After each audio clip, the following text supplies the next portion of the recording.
I'm here to reveal how much I made at my last art market. I'm a little bit embarrassed to tell you how much I made at my last art market because it is not good for 5 hours of work, but here we go. I sell a few different things at my art market booth. I sell screen printed t-shirts, stickers, prints, original art, and pins, pin back buttons, and handmade clay pins. This is only my second ever art market. I did way better at my last one, and there could have been a lot of contributing factors to this. It was really hot. There was like a heat advisory. There were other events going on, and also I think that people may be spending their money on vacations and whatnot right now and trying to save their money for like back to school clothes, back to school supplies, whatever. So maybe people didn't have a lot of money to spend. I don't think it's really my fault that people didn't buy my stuff this time. I think probably everyone at that art market did not do well. There was definitely way less foot traffic than there was last time. And I'm sure that my experience of making less at this market than the last one is probably the same experience that all of the other artists had. And I don't really think there's anything we could have done differently. That's just the state of things.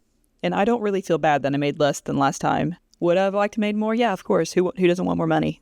I have my handy dandy list here. I'm going to tell you how many items I sold. So first of all, I sold 5 shirts. Those are $20 each, so that makes the shirt total $100. The second items I sold were stickers, and I sold 11 stickers at $3 each, so that makes that $33. And then the last thing I sold were prints, and prints were definitely a big disappointment this time because last time they did so much better. I sold so many more prints last time, and I was excited. I made more. I made extra different ones. I only sold 1 print, which is really sad. I sold no original art, which I understand people don't come to an art market expecting to buy original art. Probably, maybe, I don't know. And I sold 0 pin back buttons and 0 clay pins. So the total I made from just sales in general was $143, but that does not include expenses. So let's just take those away too. So since I sold 5 shirts, that is $100. I have to pay about $10 each for the shirt. So that means I made $50 on the shirts.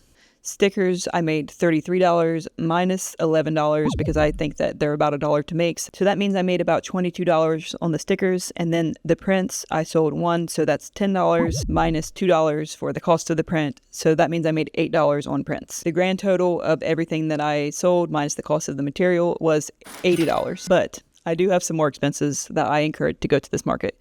So one of them was this card reader, which was great. I love this. This was so great. I used it a few times, but this thing lost me money. I'm exaggerating a little bit here, but I did not make up enough sales on this versus how much I paid for it. I used this thing to process about $25 worth of sales, but at the same time, this thing cost me $32. So I lost $7 on this, but this is something I can use in the future. So, I mean, yeah, I spent the money on this, but is it really gone? No, I'll use this in the future, and this was great. So after I subtract the card reader from the $80, that means that I made $48 for 5 hours of work. But wait, there's more. And I'm assuming the other artists didn't make a lot of money either because a couple of artists came up to me and asked if I wanted to do a trade, which I was very excited about because I love doing art trades with other artists. It's like such a cool thing to be able to trade your art for some new art. So after all was said and done, I traded $25 worth of inventory for other things from other artists. So I'm subtracting that from the 48. So that means that I made a grand total of, drumroll please, this is embarrassing, $23 for 5 hours of work.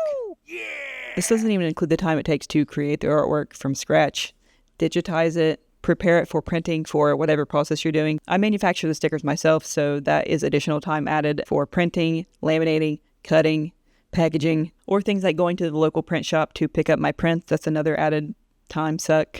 So I don't really know how to calculate that because I don't keep track of how much time I spend making art. $23 for 5 hours of straight up market is just horrible. Hopefully this whole low sales thing boils down to the fact that there were not a lot of people there to look at my stuff to even see if they wanted it, which I can't really do anything else about that. So after you just listen to me say all of that, you would probably think, hey, she's probably not going to do any more markets because $23 for that much work is laughable. Well, let me tell you, you would be wrong because I am totally looking forward to the next one. And I know that sounds crazy, but I love going to art markets. I love meeting the other people. It's just a really fun old time. So I guess moral of the story is maybe you don't need to feel bad about getting low sales. Maybe sometimes it's just not your fault. And maybe sometimes there's just nothing you could have done differently. I hope that my experience with this art market helps other people that have been at markets and not done as well as they thought they were going to feel a little bit better because you know what? It's probably not you. I mean, yeah, there are things everyone can do to increase their sales at art markets, but sometimes people just need to save their money. Sometimes people need to stay inside because it's too hot. So don't beat yourself up if you don't do as well as you think you are going to do because sometimes it's just inevitable. It wouldn't matter if you were giving away gold bars. If there's not people there to get them, there's not going to be people to give them away to, right? Same with markets. If there are not people there to see your stuff for sale, then, I mean, what can you do? Keep making art, keep trying, keep showing the world your art, because, you know, sometimes it just takes a minute for people to appreciate you. Thank you so much for watching. I'll see you in the next one. Bye-bye.